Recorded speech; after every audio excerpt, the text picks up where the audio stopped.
de Théo. L'enfant ne disait rien, il les observait simplement. « Attends-moi ici, » dit Laurent. Il s'approcha du garçon d'un pas assuré. « Comment tu t'appelles » ? « Mathis, » répondit l'enfant sans peur. « Où sont tes parents » ? « Ma maman est morte. »« Je n'ai pas de papa. » Un étrange pincement traversa la poitrine de Laurent. Il recula d'un pas, puis d'un autre. « Quel âge as-tu » ? « 7 ans. »« 7, » répéta-t-il. Son esprit fit les calculs instinctivement. 7 ans, exactement 7 ans auparavant, juste après le licenciement de Claire. Il sentit son souffle se couper. Il revint vers Théo, lui prit la main et le ramena à la voiture. Il ne dit pas un mot durant tout le trajet. « Papa » tenta Théo, mais Laurent l'interrompit. « On ne parlera plus de ça. » « Compris » Théo baissa la tête et ne dit plus rien. Une fois rentré à la maison, Laurent se dirigea directement vers son bureau, ouvrit un vieux dossier et fouilla parmi les anciens registres du personnel. Claire Navier. Employée de maison. Elle avait travaillé pour eux 3 ans sans jamais faillir. Elle avait été renvoyée du jour au lendemain, après une dispute insignifiante, une querelle qui lui paraissait maintenant absurde. Il chercha son numéro, hors service. Son adresse, un immeuble au sud de la ville. Il se souvenait encore du quartier. Il appela son chauffeur. « J'ai besoin d'aller à cette adresse. » Tout de suite. 30 minutes plus tard, il se trouvait devant un vieil immeuble. Il frappa à l'une des portes. Une vieille femme, au visage fermé, ouvrit. « Je cherche Claire Navier » dit Laurent. La femme le toisa de la tête aux pieds. Claire est morte il y a 2 mois d'une pneumonie. Son fils, Mathis, est resté quelques jours avec moi, mais il s'est enfui. Il disait qu'il préférait vivre seul plutôt que dans un endroit où on allait le séparer de sa mère. Personne n'a été prévenu. Elle n'avait pas de famille. Personne n'est venu. Personne n'a appelé. Et vous, vous êtes qui ? Laurent ne répondit pas. Il fit demi-tour et s'en alla. Cette nuit-là, il ne parvint pas à dormir. À plusieurs reprises, il alla regarder Théo dormir. Dans son visage, il voyait désormais celui de Mathis. Les mêmes traits. La même expression paisible en dormant. Il ressentait de la culpabilité sans savoir pourquoi. Le lendemain matin, il appela son avocat de confiance. « J'ai besoin de retrouver un enfant. Il s'appelle Mathis Navier. Il est sans abri. Il doit avoir 7 ans. C'est ton fils ?» Laurent hésita avant de répondre. « Je ne sais pas. Mais je dois le savoir. » Quelques heures plus tard, grâce à certains contacts et aux caméras de surveillance, on localisa l'enfant à un coin de rue près du centre-ville. Laurent s'y rendit seul. Mathis était assis avec la même boîte en carton, immobile, comme s'il l'attendait. Laurent s'agenouilla devant lui. « Tu te souviens de Claire ? C'était ma mère.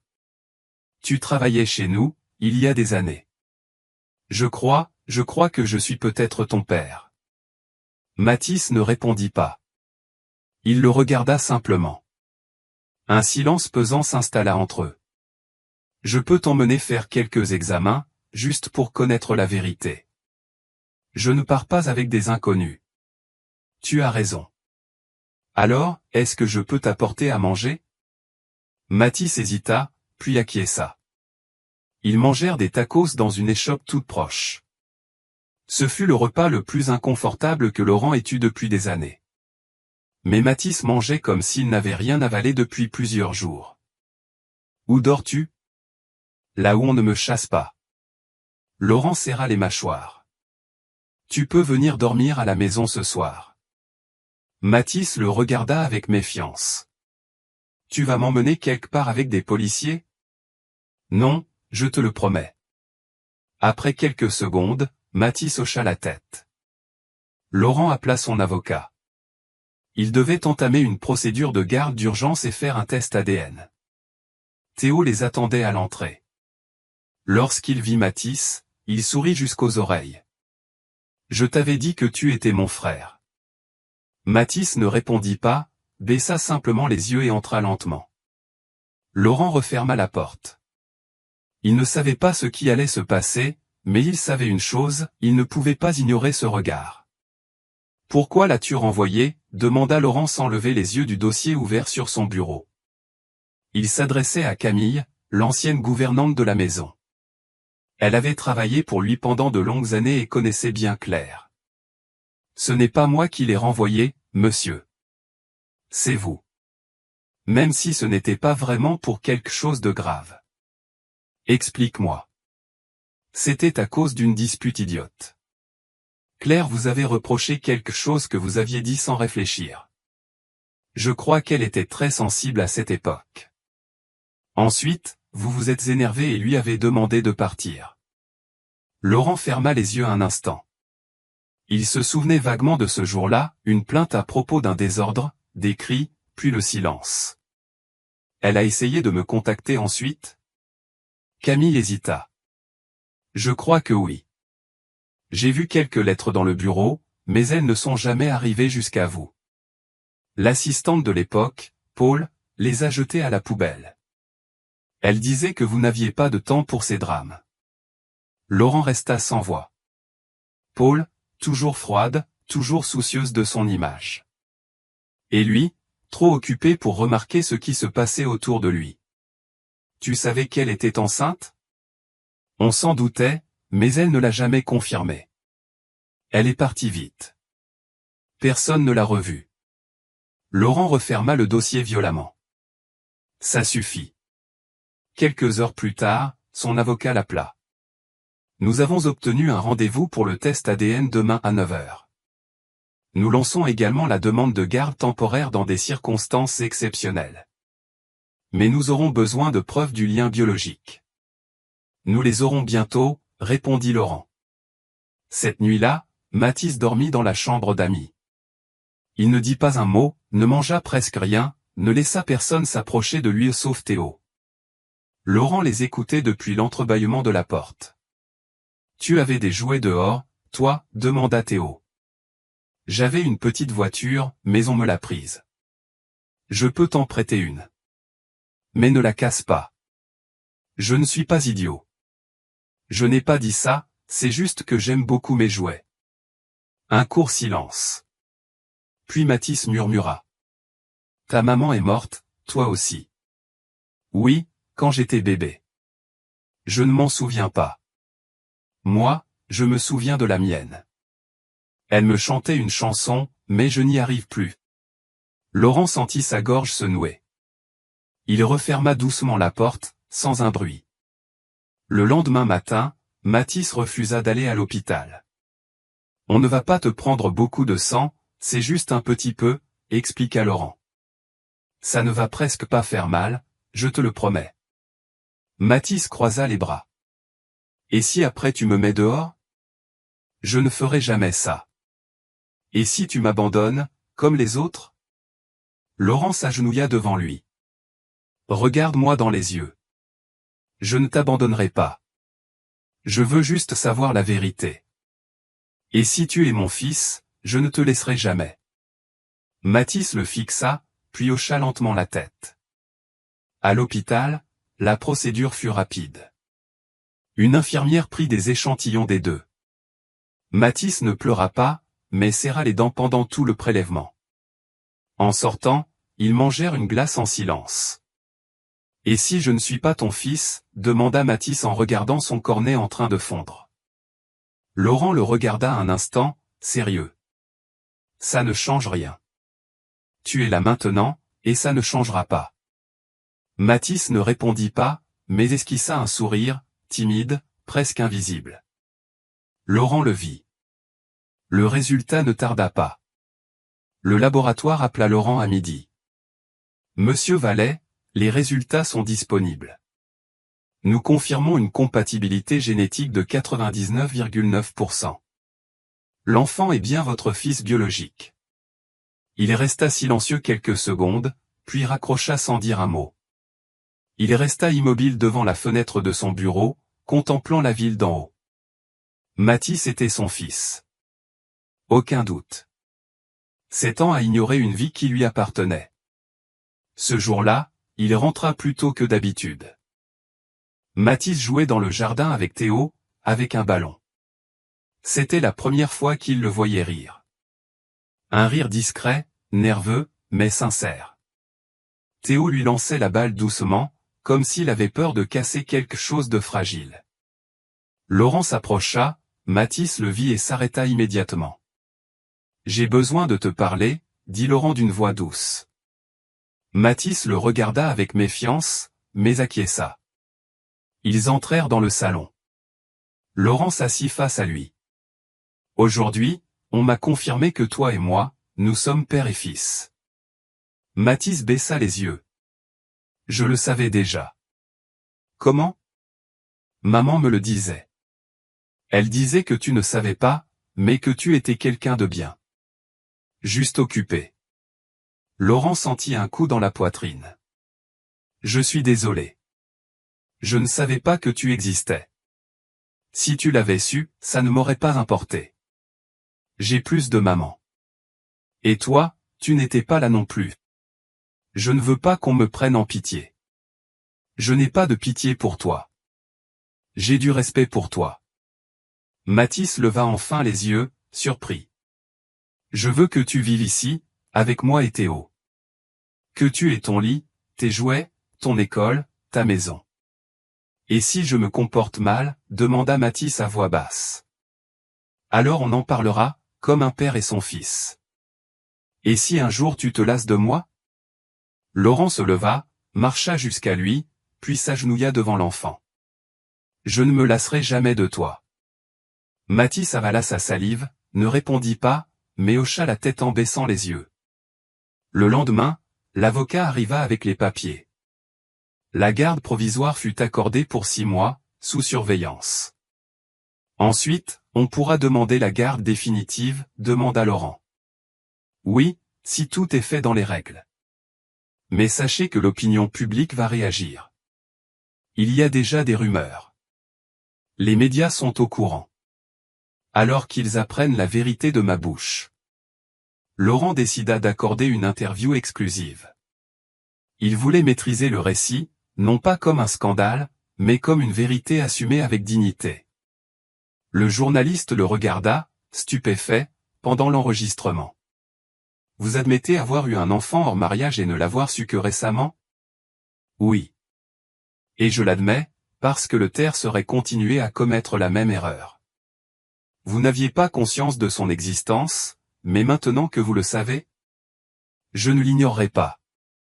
Vous n'avez pas peur de perdre votre image ? Laurent sourit. Je préfère perdre une fausse image que vivre avec une vérité cachée. Ce soir-là, l'interview fut diffusée en prime time. Le lendemain, les réseaux sociaux s'enflammèrent. Certains le critiquaient.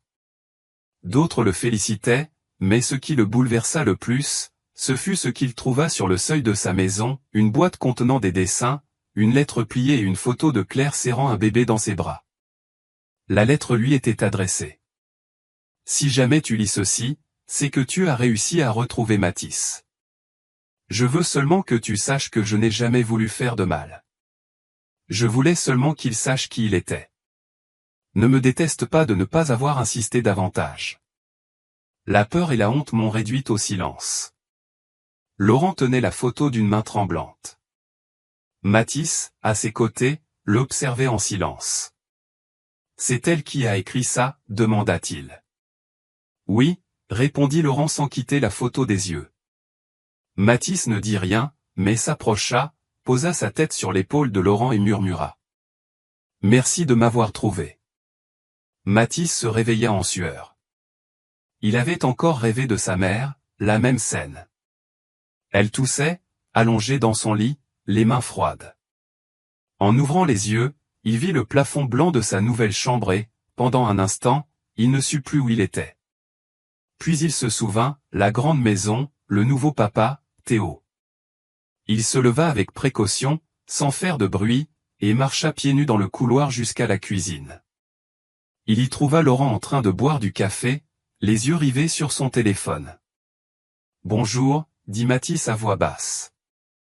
Laurent leva les yeux, surpris. Bonjour, mon fils. Le mot fils sonnait étrange, mais pas désagréable. Mathis s'assit sur une chaise. Laurent posa son téléphone. Tu as faim? Mathis acquiesça. Laurent prépara du pain avec du beurre et un verre de lait. Il les posa devant lui sans rien dire. Mathis mangea lentement, en jetant des coups d'œil furtifs. Aujourd'hui, on va aller acheter des vêtements, dit Laurent. Et aussi des fournitures scolaires, d'accord? Mathis haussa les épaules. Je ne suis jamais allé à l'école. Laurent le regarda en silence. Alors on va tout reprendre depuis le début. Tu iras avec Théo et vous serez ensemble. Mathis cessa de manger. Et si on m'embête? Tu te défends. Et si tu ne peux pas, tu me le dis. Mais ici, personne ne t'humiliera plus jamais. Mathis baissa les yeux, mais fit un signe affirmatif. Ils sortirent ensemble à midi. Dans le magasin, Théo choisissait tout rapidement, avec enthousiasme. Mathis le suivait sans dire grand-chose. Au début, il ne touchait à rien, ne demandait rien. Jusqu'à ce que Théo le pousse doucement, avec un sourire. Celle-là tirait bien. C'était un t-shirt avec des dinosaures. Vraiment? Oui. Et si tu n'aimes pas, je t'en prête un des miens, mais maintenant que tu es là, il faut que tu choisisses aussi. Mathis prit le t-shirt à deux mains, le regarda comme s'il venait d'une autre planète. Puis il sourit, à peine, mais sincèrement. De retour à la maison, il s'enferma dans sa chambre avec son nouveau sac à dos. Laurent le laissa seul. Il comprenait que l'enfant avait besoin d'espace. Il était passé de la rue à un lit à lui seul. Ce n'était pas rien. Dans l'après-midi, la psychologue pour enfants arriva. Elle s'appelait Teresa. Elle était jeune, douce, avec une voix posée. Mathis ne voulut pas parler au début, resta silencieux tout le temps. Ce n'est pas grave si tu ne veux pas parler, dit-elle. On peut jouer ou juste dessiner. Mathis choisit de dessiner. Sur une feuille, il traça une petite silhouette aux cheveux longs allongés sur un lit. À côté, un enfant avec une larme sur le visage. Teresa ne dit rien, l'observa simplement. « Qui est-ce » demanda-t-elle doucement. « Ma maman » répondit Mathis sans lever les yeux. « Et ça, c'est toi » Mathis acquiesça. « Et maintenant, comment tu te sens » L'enfant plia la feuille sans un mot et la rangea dans son sac. « Elle n'est plus là, mais toi tu es là. Et maintenant, tu as un endroit, n'est-ce pas » Mathis ne répondit pas, mais avant de partir, il tendit à Teresa un autre dessin. C'était lui, jouant au ballon avec Théo. Ce soir-là, pendant que Laurent le bordait, il s'agenouilla près du lit. « Ça va » ? « Oui. »« Tu aimes vivre ici » Mathis hésita. « C'est bizarre, mais c'est mieux qu'avant. » Laurent lui caressa les cheveux doucement. « Tu as le droit d'être ici. Ce n'est pas une faveur. C'est ta maison aussi. » Mathis le regarda fixement. « Et si je fais une bêtise ? Je ne te mettrai pas dehors, même si tu casses quelque chose, même si tu casses tout. » Mathis ferma les yeux et, pour la première fois depuis son arrivée, il dormit paisiblement. Laurent entra dans la salle de réunion avec un visage grave. Il avait convoqué son équipe la plus proche, directeur, conseiller juridique, chef de l'image. Tous le regardaient avec nervosité. Comme certains le savent déjà, un enfant est apparu. Il s'appelle Mathis Navier. « C'est mon fils » dit-il sans détour. Silence absolu. Certains échangèrent des regards, d'autres baissèrent les yeux. Le test ADN l'a confirmé. C'est mon fils biologique et celui de Claire Navier, qui a travaillé ici il y a des années. Et que comptez-vous faire, monsieur Vallet ? Demanda l'un des associés, visiblement mal à l'aise. Ce qui est juste, l'élever, lui donner mon nom, en assumer la responsabilité. Avec tout le respect que je vous dois, Laurent, cela pourrait nuire à votre image. Il y a déjà des rumeurs, et la presse va ruiner votre réputation. Laurent posa ses mains sur la table. J'aurais une bien pire image de moi-même si je ne le reconnaissais pas. Je préfère affronter les critiques que de vivre comme un lâche. Allez-vous démissionner ? Demanda quelqu'un. Non, je n'ai rien fait d'illégal. J'ai seulement ignoré quelque chose que je ne savais pas. Mais maintenant que je le sais, je ne vais pas le cacher. Si cela dérange certains, qu'ils présentent leur démission. Les murmures cessèrent aussitôt. Quelques heures plus tard, Laurent reçut la notification officielle, la garde temporaire de Mathis venait d'être approuvée par le tribunal de la famille. Le document portait le sceau du juge et une mention claire, sous évaluation pendant 6 mois avec suivi psychologique. Il rentra chez lui, l'enveloppe à la main. Théo courut l'enlacer. C'est officiel, il est vraiment notre frère maintenant. Oui, mon fils, c'est officiel. Mathis, dans le couloir, entendit. Il resta immobile, ne sachant pas s'il devait entrer ou non. Mathis, viens, l'appela Laurent. L'enfant s'approcha lentement. Regarde, dit Laurent en lui montrant le document. Ça dit que tu vis légalement avec moi maintenant, que cette maison est aussi la tienne. Mathis lut en silence, puis demanda. Et maintenant, je porte ton nom? Pas encore. Ça viendra après. Mais c'est en cours. Et je peux aller à l'école? Oui, dès demain. Mathis serra le papier entre ses mains comme s'il avait peur qu'il disparaisse. Et si je n'y arrive pas? Ce n'est pas grave. L'important, c'est que tu y ailles, que tu apprennes. Personne ne te demandera d'être parfait. Et si je me bagarre? On réglera ça ensemble. Mais tu n'es pas seul. Je suis là. Mathis baissa les yeux et murmura. Merci. Ce soir-là, Laurent appela une journaliste de confiance. Il ne voulait pas que le scandale éclate sans contrôle. Il voulait parler le premier. L'interview fut enregistrée dans son bureau, sans maquillage ni décor, simplement lui face à la caméra. Je m'appelle Laurent Vallet. Je suis chef d'entreprise, veuf, et père. J'ai découvert récemment que j'ai un fils de 7 ans. Sa mère est décédée et il vit maintenant avec moi. Je ne le savais pas avant. Mais maintenant que je sais, je ne tournerai pas le dos. La journaliste l'écoutait attentivement. Pourquoi parler maintenant? Parce que j'ai appris que se taire ne fait qu'empirer les choses. Cet enfant mérite que le monde sache qui il est. Et moi, je mérite de réparer mes erreurs. L'interview fut diffusée le lendemain. Les réseaux sociaux explosèrent. Certains le critiquaient, d'autres le soutenaient. Mais Mathis n'avait ni téléphone, ni réseau. Il ignorait tout de ce tumulte. Il avait seulement un ballon, une chambre à lui, et un frère qui l'attendait pour jouer. Et pour la première fois depuis longtemps, cela lui suffisait. Le lendemain matin, Mathis se réveilla de mauvaise humeur. Il ne voulait pas aller à l'école, ne voulait parler à personne. Il enfila ses vêtements neufs sans un mot, même lorsque Théo tenta de le faire rire avec des blagues. Laurent l'observait depuis la salle à manger. Il voyait la tension dans ses gestes, la raideur dans ses épaules. « Tu as bien dormi ?» demanda-t-il. Mathis ne répondit pas. Il fixait son assiette de pain et de lait sans y toucher. « Mathis, » insista Laurent. « Je n'ai pas faim. Tu dois manger un peu. Tu ne peux pas aller à l'école comme ça. Je ne veux pas y aller. C'est une bonne école. Tu vas y apprendre à te faire des amis. Je ne veux pas d'amis. » cria-t-il. Laurent inspira profondément, tentant de rester calme. Tu n'as pas besoin de parler à qui que ce soit, si tu ne veux pas va juste voir comment c'est, et on verra ensuite comment tu te sens. Mathis croisa les bras. Et s'il se moque de moi? C'est déjà arrivé, demanda Laurent. Mathis baissa la tête. Oui.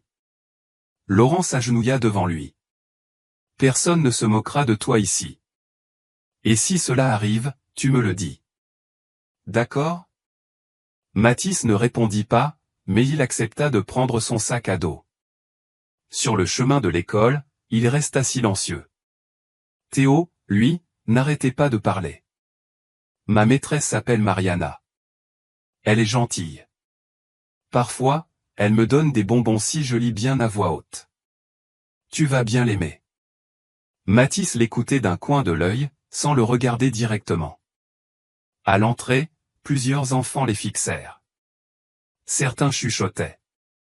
La nouvelle de l'interview s'était déjà répandue partout. Laurent accompagna ses enfants jusqu'à la porte de la salle de classe. L'institutrice les accueillit avec un sourire. Théo entra en courant. Mathis, lui, resta immobile, collé au mur. « Tu veux que je reste un peu ?» proposa Laurent. Mathis secoua la tête. « Va-t'en, c'est tout. » Laurent le regarda, inquiet, mais obéit. À peine arrivé à son bureau, il reçut un appel. « Monsieur Vallet ?» C'était la psychologue Teresa. « Je peux passer cet après-midi ?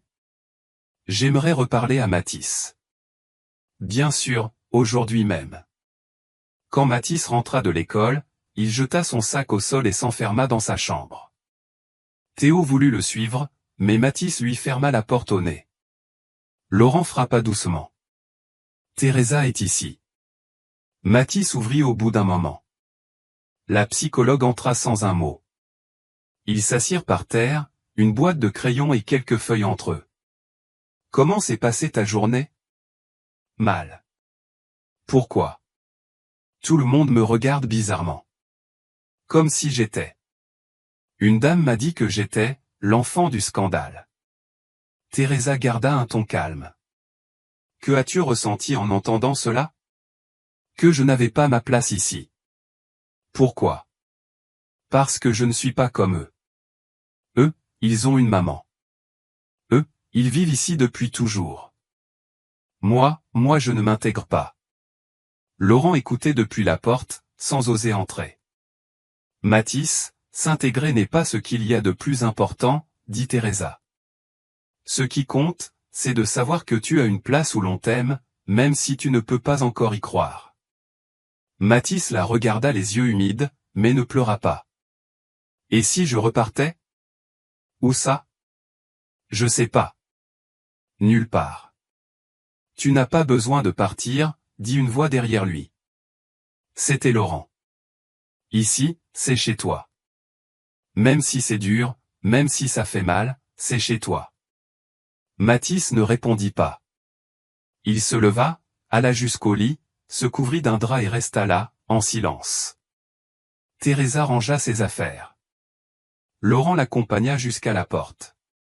Il faudra du temps, dit-elle. Mais l'enfant veut rester. Il a juste peur qu'un jour, vous le mettiez à la porte. Ça n'arrivera pas, affirma Laurent. Dites-le lui chaque jour, jusqu'à ce qu'il vous croie. Laurent dormit mal cette nuit-là. Il se leva plusieurs fois, consulta des documents, des messages, des articles de presse. Certains médias publiaient déjà des titres sensationnalistes, des photos de lui avec Mathis, des spéculations sur la mère, voire des rumeurs de procédures judiciaires pour reconnaissance de paternité. Le matin, il descendit prendre son petit déjeuner avant les enfants. Dans la cuisine, Camille lui déposa le café sans dire un mot. « Tu les as vus ?» demanda-t-elle en désignant la tablette, écran allumé. Laurent lut le titre, « Le banquier et son fils cachés, erreur, tromperie ou stratégie ?» Et au sein de la banque, demanda Camille. Certains font semblant de rien, d'autres sont contrariés, mais personne ne me dit rien en face. Et toi, que comptes-tu faire ? Laurent prit une gorgée de café. Dire la vérité. Toute la vérité. À 9 heures précises, il reçut l'équipe de communication dans son bureau. Une jeune femme en costume sombre le regarda droit dans les yeux. « Vous êtes sûr de vous, monsieur Vallet ? » « Oui. Je veux une conférence de presse sans artifice. Je parlerai moi-même. Pas de porte-parole, pas de communiqué écrit. Et que voulez-vous dire exactement ? Que Mathis est mon fils. Que je ne le savais pas. Que maintenant je le sais. Et que je n'ai pas l'intention de le cacher. Et pour les questions personnelles? Je répondrai. Je n'ai rien à cacher. La nouvelle de la conférence se répandit en quelques minutes. Certains le félicitèrent discrètement. D'autres lui conseillèrent de l'annuler. Mais Laurent avait pris sa décision. Cet après-midi-là, face à un petit groupe de journalistes, il se présenta en chemise blanche, sans cravate, le visage sérieux mais sans crainte. Merci d'être venu. Je suis ici pour parler en tant que père, pas en tant qu'homme d'affaires. Il y a peu, j'ai découvert que j'avais un fils de 7 ans, Mathis Navier. Sa mère, Claire, a travaillé avec moi. Elle a été licenciée à cause d'une erreur que j'ai commise. Je n'ai jamais su qu'elle était enceinte. Elle est décédée récemment. Mathis vivait dans la rue, et maintenant il vit avec moi. Une journaliste leva la main. Pourquoi décidez-vous de parler maintenant? Parce que je ne veux pas qu'on spécule. Je ne veux pas de mensonges. Et surtout, parce que mon fils mérite d'être reconnu. Je ne permettrai pas qu'on transforme son histoire en quelque chose de sale. Vous ne craignez pas les conséquences juridiques, professionnelles ou sociales? Bien sûr que si, j'ai peur. Mais j'ai encore plus peur de rester cet homme qui n'a pas su protéger son fils. La conférence n'a duré que 15 minutes. En sortant, il n'a pas souri. Il est simplement monté dans sa voiture et est rentré chez lui. Quand il est arrivé, il a trouvé Mathis assis seul dans l'herbe, dans le jardin. Théo était à l'intérieur, en train de faire ses devoirs. « Tu vas bien ?» lui demanda Laurent en s'asseyant à côté de lui. « J'ai entendu à la télé. Tu as dit que j'étais ton fils. Parce que tu le es. Et maintenant, qu'est-ce qui va se passer? Rien. Tu vas vivre ici, aller à l'école. On va rester ensemble. » Mathis le regarda en plissant légèrement les yeux. « Et s'il se fâche contre toi? » Qu'il se fâche, ça m'est égal. Et s'ils ne veulent plus de toi à ton travail? Ça non plus, je m'en fiche. Ce qui compte, c'est que toi, tu sois bien. Mathis réfléchit un instant, puis posa sa tête contre le bras de Laurent. Personne ne m'avait jamais dit ça. Laurent lui caressa doucement les cheveux. Alors je te le dirai tous les jours. Le lendemain de la conférence de presse, Laurent fut convoqué à une réunion d'urgence avec le conseil d'administration de la banque. Il arriva en avance, toujours avec la même allure assurée, mais il savait que les choses ne seraient pas simples. Les membres du conseil l'attendaient, le visage fermé. Certains ne le saluèrent même pas. « Laurent, » commença le président du conseil, « nous apprécions ton honnêteté, mais cela a déclenché un chaos médiatique. Et que vouliez-vous que je fasse? Que je cache mon fils? Ce n'est pas ça, mais désormais, certains doutent de ton jugement. Certains investisseurs sont mal à l'aise. Ils craignent que cela nuise à l'image de l'institution. » Laurent s'appuya contre le dossier de sa chaise. « Je n'ai ni volé, ni menti, ni abandonné mes responsabilités. Tout ce que j'ai fait, c'est reconnaître une vérité et la rendre publique, avec respect. » C'est très noble, en tant que père, intervint une autre voix. Mais en tant que dirigeant d'une entité financière, ta vie privée compte. La perception est essentielle. Alors, que ce soit bien clair. Ma perception, c'est celle d'un homme qui ne se cache pas. Si cela dérange, vous pouvez chercher un autre visage. Je ne vais pas m'excuser d'être humain. Un silence total s'ensuivit. Personne n'osa ajouter un mot. Finalement, ils décidèrent de laisser passer la tempête, à condition qu'il évite toute exposition inutile à l'avenir. En sortant du bâtiment, Laurent reçut des dizaines de messages sur son téléphone. Certains le félicitaient, d'autres l'insultaient. Ce qui le blessa le plus fut un commentaire anonyme. Ce gamin veut sûrement juste toucher l'héritage. Quelques heures plus tard, à l'école, Mathis l'attendait, son sac sur le dos, les yeux baissés. Il marchait en silence vers la voiture quand Laurent remarqua quelque chose sur son visage. « Qu'est-ce qu'il y a ?»« Rien, » répondit Mathis sans le regarder. « On t'a dit quelque chose ?» Mathis hésita, puis parla. « Un garçon m'a dit que si j'étais ici, c'est juste parce que tu te sentais coupable. Que je n'étais pas vraiment ton fils. Que j'étais le fils de la femme de ménage. » Laurent s'arrêta net, serra les poings, puis s'agenouilla devant lui.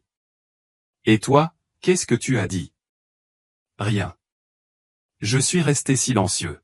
« Écoute-moi bien, » dit Laurent d'une voix ferme. « Tu es mon fils. Peu importe qui était ta mère, où tu es né, ou ce que disent les autres. Tu as le droit d'être ici.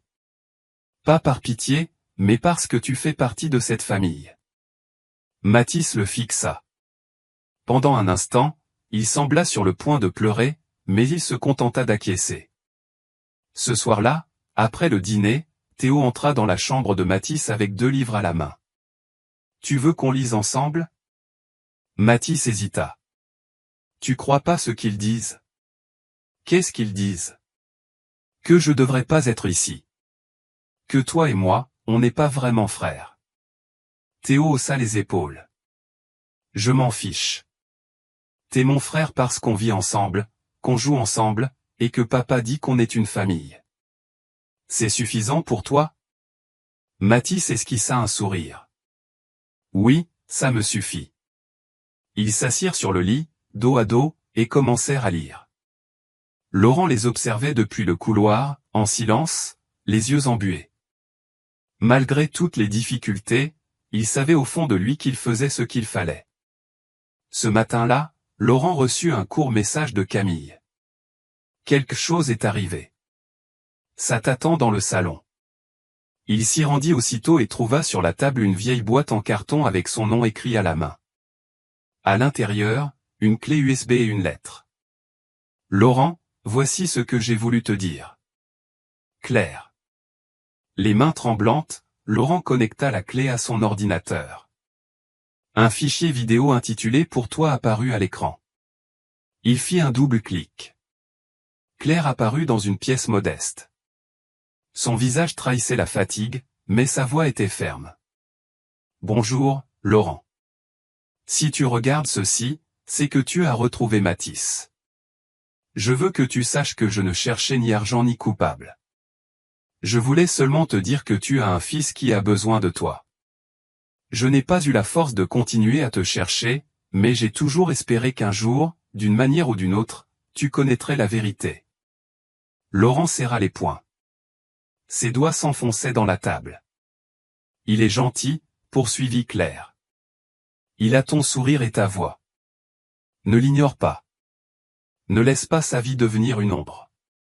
Il mérite mieux. » L'image coupa, laissant place à une séquence de Mathis à l'âge de 3 ans, souriant dans les bras de Claire. Laurent sentit sa gorge se nouer. Cette preuve, cette confession, valait plus que n'importe quel test ADN. C'était la voix d'une mère plaidant pour son enfant. Il resta silencieux quelques minutes avant de sortir du bureau et d'appeler Teresa. « Teresa, j'ai besoin que tu amènes Mathis ici. J'ai quelque chose à lui montrer. »« Tout va bien ?» demanda Teresa, étonnée. « Oui. C'est important. » Dans le salon, Mathis le regarda avec méfiance en entrant avec Teresa. Laurent tenait la clé USB et inspira profondément. « Il y a quelque chose que je veux que tu vois. » Il connecta la clé au téléviseur et lança la vidéo. Mathis croisa les bras, sérieux. En entendant la voix de Claire, il baissa les yeux, les larmes aux paupières. Laurent s'approcha, sans rien dire. Il laissa le silence emplir la pièce. Dans la vidéo, Claire disait. « Je n'ai pas laissé de mots parce que j'avais peur. Peur de gâcher ta vie. Mais j'ai encore plus peur que Mathis grandisse sans savoir qui il est. » Lorsque la vidéo se termina, Mathis leva la tête et regarda Laurent. « Elle voulait ça. »« Oui, elle voulait que tu saches, » répondit Laurent. Mathis déglutit et s'essuya les joues avec sa manche. « Elle m'a beaucoup manqué. » « Je le sais, » dit Laurent en s'agenouillant. Je veux que tu saches qu'elle me manque aussi. Et ici, nous essaierons de lui rendre un hommage digne. Mathis le regarda et, pour la première fois, le chercha du regard. Il posa sa tête sur l'épaule de Laurent. Tu crois qu'elle savait que je serais seul? Laurent le serra dans ses bras. Oui, je le crois. C'est pour ça qu'elle a fait tout ça, pour que je sache que je devais te retrouver. Teresa restait à côté, sans intervenir. Ce signe, cet enregistrement, avait changé quelque chose en Mathis. Il se détacha de l'étreinte, essuya ses larmes et respira profondément. Je veux garder ça, dit-il en montrant la vidéo, pour me souvenir d'elle. On le gardera, promit Laurent. On ne l'oubliera pas. Ce même après-midi, Laurent l'inscrivit de nouveau à l'école et demanda à projeter la vidéo à la psychologue. Il lui raconta toute l'histoire, et Teresa le félicita. Cela refermera bien des blessures, dit-elle. Maintenant, Mathis comprend que tu ne l'as pas ignoré par méchanceté, mais par peur et par accident. Mathis rentra à la maison avec une lueur nouvelle dans les yeux. Ce n'était pas la joie enfantine, mais un mélange de nostalgie et de soulagement. Il s'assit avec Théo et partagea un dessin, 2 silhouettes, l'une bleue et l'autre rose, se tenant la main, avec une flèche indiquant maman. Théo leva la feuille. Tu as dessiné maman. Et toi? Mathis acquiesça. Et il y a papa aussi, ajouta Laurent depuis l'embrasure de la porte. La flèche qui manque, c'est celle de papa vers vous. Mathis leva les yeux vers lui et sourit. Cette nuit-là, il dormit paisiblement. Pour la première fois, il sentit que le passé et le présent pouvaient coexister sans une douleur infinie. Peu à peu, la vie à la maison changea. Il n'y avait plus de silence interminable ni de porte fermée. Mathis se levait tôt, prenait son petit déjeuner sans qu'on ait besoin de le pousser, et commençait à poser des questions, comment on fait les œufs, pourquoi le café sent si fort, si l'uniforme devait être repassé tous les jours. Laurent l'observait en silence, reconnaissant pour chaque geste simple qui, auparavant, n'existait pas. Un matin, alors qu'il se préparait pour aller à l'école, Mathis l'arrêta sur le seuil de la porte. « Papa, je peux emporter la photo de maman dans mon sac ?» Laurent s'agenouilla, le regarda dans les yeux et acquiesça. « Bien sûr. Emmène-la où tu veux. » Théo, depuis les escaliers, écoutait. Il descendit en courant avec 2 boîtes repas à la main. « J'en ai préparé une pour toi aussi, Mathis.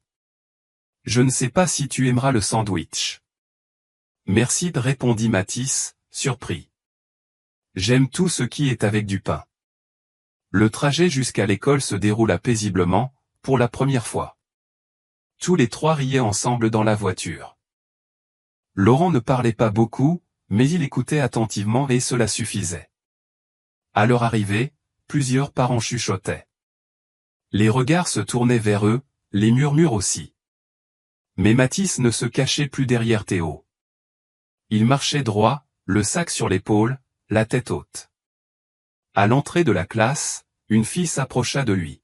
« C'est toi, celui de la vidéo ?» Mathis hésita. « Quelle vidéo ? » « Celle où ton papa parle à la télé. Ma maman l'a vue et elle a pleuré. » Mathis ne sut quoi répondre, il baissa simplement les yeux. « Mon papa dit qu'il a été courageux, ajouta la fille. Que tout le monde ne ferait pas ça. » Mathis la regarda de nouveau, un peu confus.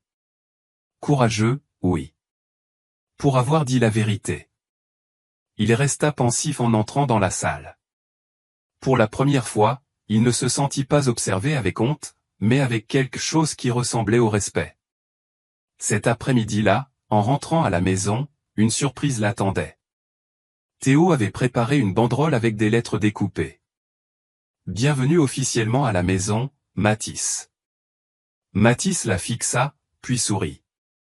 Une vraie sourire, pas timide, large, honnête, avec ses dents de travers bien visibles. « C'est toi qui as fait ça ? » Moi et Camille, répondit Théo, fier. Laurent entra depuis la cuisine avec un petit gâteau.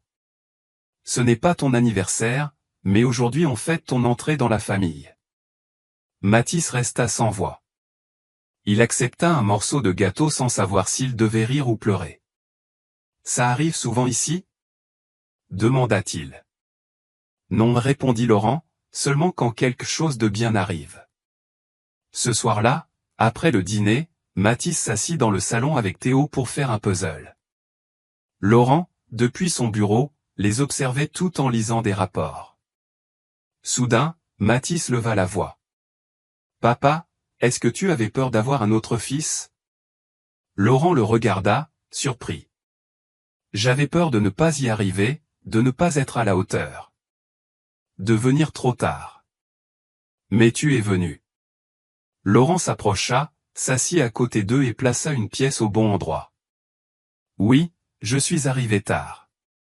Mais je suis là pour rester. » Théo sourit. Mathis aussi. Et pour la première fois, tous les trois se sentirent vraiment une famille. Pas besoin de grands mots, juste de gestes simples et de vérités partagées.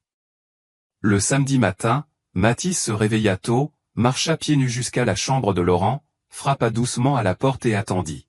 « Papa ?» Laurent ouvrit à moitié endormi. « Qu'est-ce qu'il y a, mon fils ? Tu vas bien ? Je veux aller voir maman. » Laurent cligna des yeux plusieurs fois avant de comprendre. « Maintenant ? Au cimetière ?» Il ne dit rien d'autre. Il hocha la tête, alla se changer, et une demi-heure plus tard, les trois étaient dans la voiture. Théo ne posa pas de questions, il regardait Mathis du coin de l'œil, en silence. Le trajet fut long. Ils traversèrent la moitié de la ville jusqu'au cimetière municipal où reposait Claire. Laurent tenait une petite fleur blanche. Mathis, son sac à dos. Théo marchait entre eux sans lâcher la main de son frère. Ils s'arrêtèrent devant une pierre tombale simple, portant un nom gravé en lettres effacées, Claire Navier.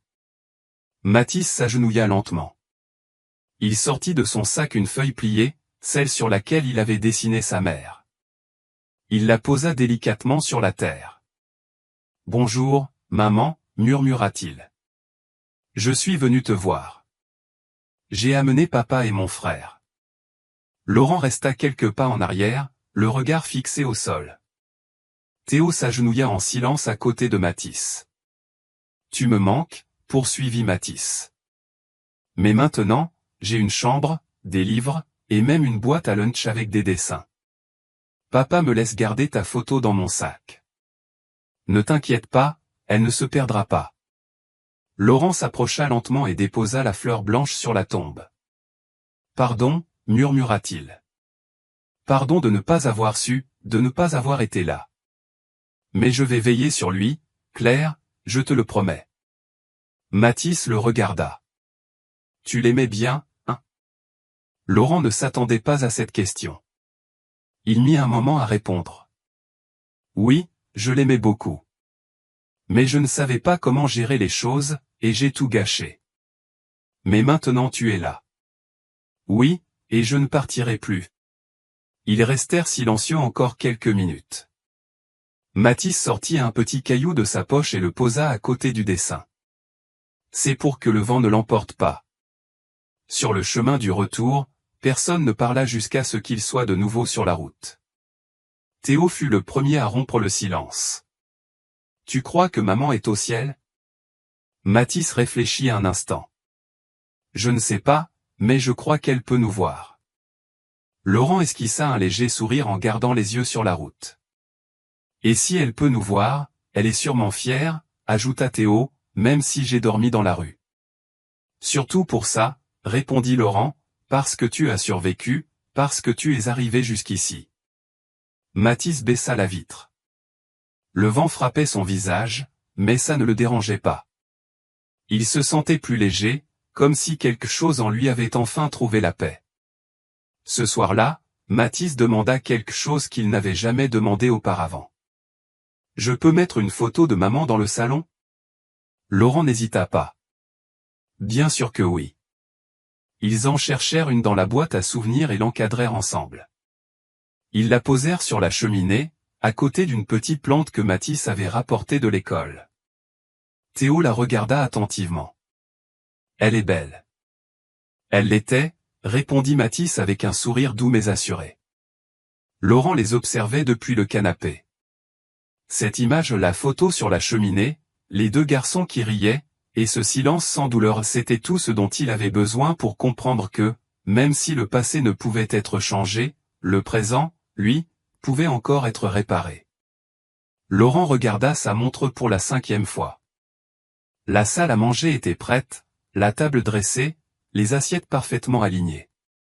Théo courait dans le salon avec ses chaussures fraîchement cirées et Mathis apparaissait timidement dans le couloir, vêtu d'une chemise et d'un pantalon neuf. « Est-ce qu'ils doivent tous venir ?» demanda Mathis à voix basse. « Pas tous », répondit Laurent en ajustant sa cravate. « Seulement la famille proche, oncle, cousin, des gens que tu dois connaître. »« Et s'ils ne m'aiment pas ?» Laurent se pencha pour réajuster le col de sa chemise. « Ce n'est pas important. Ils viennent rencontrer mon fils, pas un invité. Et s'ils disent des choses méchantes ? Tu n'as rien à expliquer. Ta présence suffit. » Mathis prit une grande inspiration, puis hocha la tête. À 19h précises, les invités commencèrent à arriver. Laurent les accueillait un par un avec un sourire courtois. Certains membres de la famille savaient ce qu'il en était, d'autres non. Camille servait du vin avec son calme habituel, même si tout le monde savait que ce soir n'était pas comme les autres.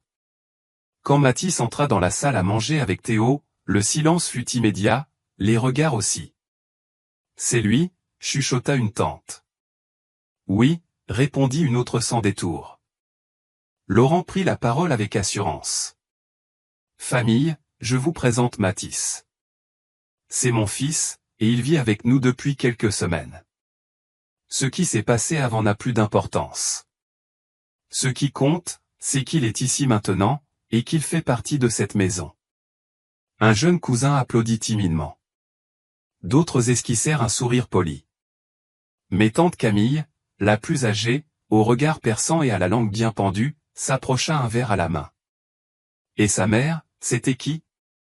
Une domestique ? » « Non, » répondit Laurent en la regardant droit dans les yeux. « Elle s'appelait Claire Navier, et elle était plus digne que bien des gens que je connais. » La femme pinça les lèvres, mais ne dit rien de plus. Mathis avala sa salive. Théo, sans réfléchir, lui prit la main. « Tu veux qu'on aille dans ma chambre, Mathis ?» Il secoua la tête. « Je ne veux pas rester. » Pendant le dîner, Mathis parla peu. Il mangeait lentement, observant chaque chose avec attention. Il écoutait les remarques, analysait les gestes, jusqu'à ce qu'un cousin, sur un ton moqueur, lance. « Alors, ça fait quoi de passer du trottoir au couvert en argent ?» Avant que Laurent ne puisse intervenir, Théo se leva de sa chaise. « Et ça fait quoi d'avoir un cerveau, mais de ne pas savoir quand la fermer ?» Le silence tomba. « C'est mon frère, » ajouta Théo avec sérieux. « Et si vous ne le respectez pas, alors vous ne me respectez pas non plus. » Laurent se rassit. Il n'avait rien besoin d'ajouter. Mathis regarda Théo sans pouvoir cacher son sourire. Pour la première fois, quelqu'un avait parlé pour lui sans qu'il ne le demande. À la fin du repas, certains s'approchèrent avec plus de bienveillance. Un oncle lui donna une petite tape dans le dos. Une cousine lui proposa de lui montrer des jeux vidéo, rien de forcé, mais pas creux non plus. Au moment de partir, Laurent s'agenouilla devant Mathis. « Comment tu t'es senti ? » ?»« Bizarre, mais pas aussi mal que je pensais. »« Tu t'es senti à ta place. » Mathis réfléchit quelques secondes. « Un peu. Je crois que c'est un bon début. » Laurent le serra dans ses bras. « C'est tout ce dont on a besoin. Un début. » C'était un dimanche après-midi quand Mathis entra dans le bureau de Laurent, une boîte en carton dans les bras. Ses pas étaient lents mais déterminés. « Papa, » dit-il depuis la porte. « J'ai trouvé ça dans le placard de maman. » Laurent leva les yeux de son bureau et se leva aussitôt. Où était-elle ? Cachée, dans la pension où on vivait. Je l'ai prise quand on est parti. Je ne voulais pas que quelqu'un la jette.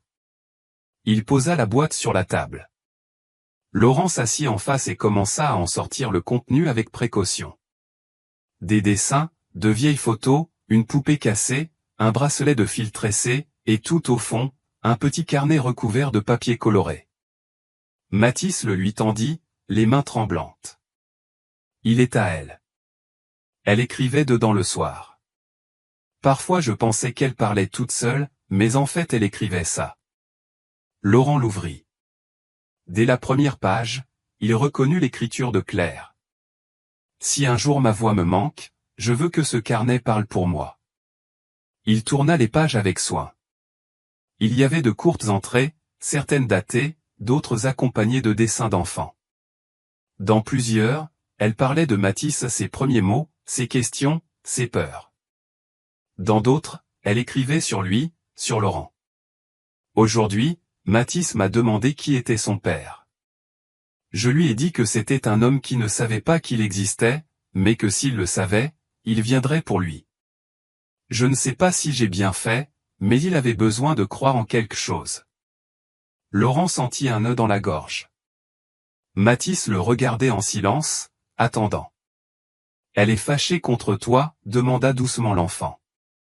Laurent secoua la tête. Non, elle est pleine de douleur, mais aussi d'espoir. Il continua à lire jusqu'à tomber sur une page avec un dessin, 3 silhouettes se tenant la main, une femme, un enfant et un homme sans visage.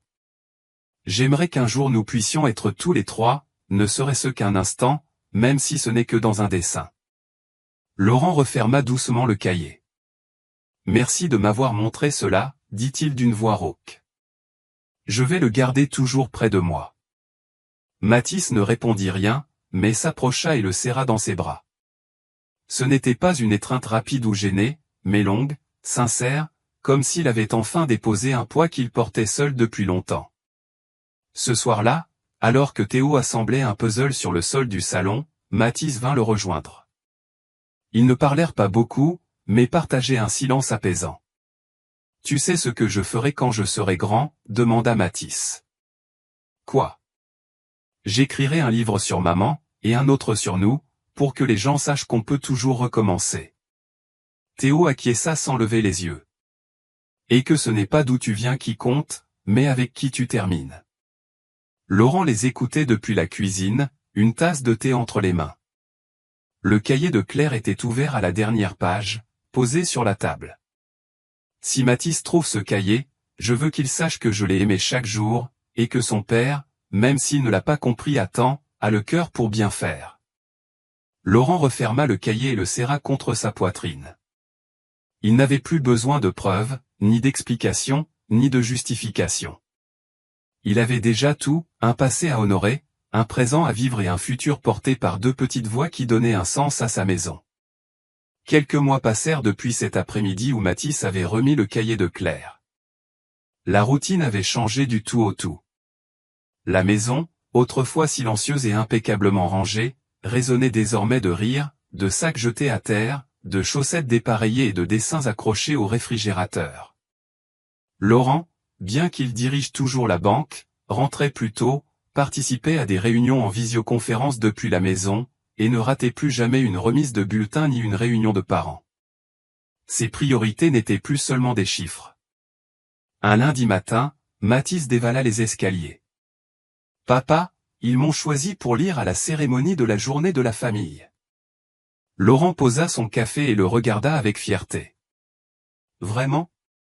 Et qu'est-ce que tu vas lire ? » Un texte que j'ai écrit moi-même. La maîtresse a dit qu'il était très beau, mais je ne peux pas encore te le montrer. Pourquoi ? Parce que je veux que tu sois surpris ce jour-là. Mais tu dois venir, d'accord ? Pas question de dire que tu as du travail. J'y serai, promit Laurent, avec une cravate et tout. Depuis la table, Théo éclata de rire. À condition de ne pas l'attacher avec du café comme la dernière fois. C'était une seule fois, protesta Laurent. Et ce café était brûlant. Mathis sourit. Il avait encore ses moments de silence, de nostalgie, mais ce n'était plus des vides, seulement des pauses pour respirer. Il savait désormais qu'il avait une place, une voix, et surtout, une famille. Le jour de la cérémonie arriva. L'auditorium était rempli de parents, de caméras et de téléphones en train de tout filmer. Laurent était assis au premier rang, aux côtés de Camille, invité spécial, et de Théo, qui n'arrêtait pas de faire des signes à son frère depuis son siège. Quand ils ont appelé Mathis, il est monté sur scène d'un pas assuré, a pris le micro et, sans regarder sa feuille, il a commencé à parler. Je m'appelle Mathis, et aujourd'hui, je voudrais vous parler des familles. Un silence profond envahit la salle. Les familles ne commencent pas toujours bien. Parfois elles se brisent, se perdent, ou ne se trouvent jamais. La mienne a commencé avec un dessin, une promesse, et une personne qui ne savait même pas que j'existais.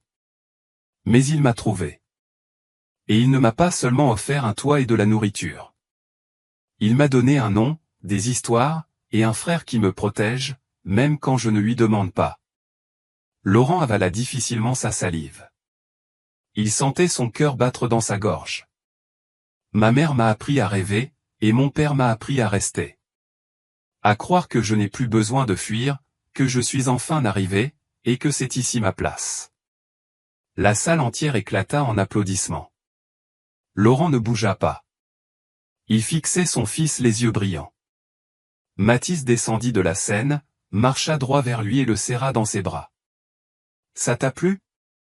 C'est la plus belle chose que j'ai jamais entendue. Alors ça en valait la peine. Ce soir-là, chez lui, Laurent alluma une bougie devant la photo de Claire. Il ne dit rien, mais ferma les yeux et pensa à elle, à tout ce qu'ils avaient perdu, mais aussi à tout ce qui était encore possible. Il monta l'escalier et trouva les deux enfants endormis sur le canapé, une couverture mal posée sur eux, des restes de pop-corn au sol. Il les observa, les couvrit doucement, et éteignit la lumière. Et en refermant la porte, il le sut avec certitude. Il n'était plus un homme fatigué ni un père arrivé trop tard. Il était simplement cela, un père, entier. Si cette histoire vous a touché autant que nous en la racontons, dites-nous dans les commentaires ce qui vous a le plus ému. Vous êtes-vous identifié à l'un des personnages? Pensez-vous qu'il est possible de recommencer et de construire une famille à partir de l'amour et de la vérité? N'oubliez pas d'aimer la vidéo si elle vous a plu, et de la partager avec quelqu'un qui a besoin d'une dose d'espoir. Abonnez-vous à la chaîne pour plus d'histoires qui nous rappellent qu'il y a toujours une seconde chance. Et dites-nous de quel pays vous regardez cette vidéo, nous voulons savoir jusqu'où va cette grande famille de cœurs unis par l'émotion.